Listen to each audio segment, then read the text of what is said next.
नमस्कार मु doctor Shubhankar Mishra senior neurologist associate professor neurology hi tech medical college the neuron clinic Cuttack. आज मु तलीपाद बथा विषय कहना चाहिए। आजिकल आम देखु कमनली तलीपाद बथा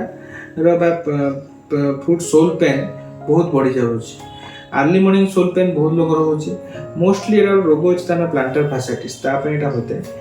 आम पादर सभा तल मांसपेशी तल फासा प्लांटर फासा जहाँ आम देहर समस्त वेट थाए जिते भी चालू से ही पादर मांसपेशी पर सब प्रेसर पड़ता है।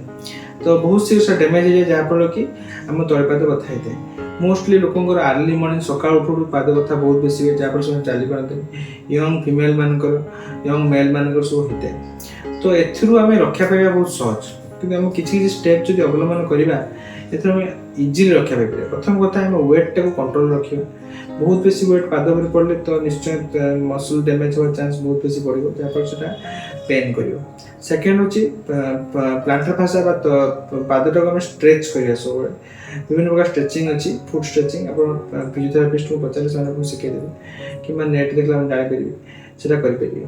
थर्ड थिंग हूँ अर्ली मॉर्निंग रे कि इवनिंग समय आप पादर टी आइस लगे जहाँफल कि पादर जो मसल डैमेजटा से अति शीघ्र कंट्रोल हो इंजुरीटा बेसी हेनी।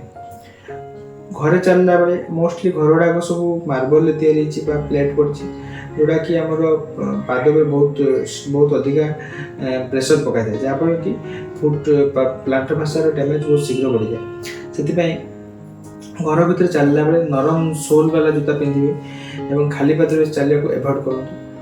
आउ मोस्टली डायबिटीज कि थायराइड एमती डिजीज गुड़ाक क्रॉनिक डिजीज को निजर टेस्ट करी ठीक से ट्रीटमेंट करी से सब पैरामीटर सब कंट्रोल रखूँ जहाँफल कि मसल प्लांटर फासार डैमेज बहुत कंट्रोल हो पार और तलीपाद बथार भाया इरिटेबल डिजीज रु आप रक्षा पाइपर। धन्यवाद।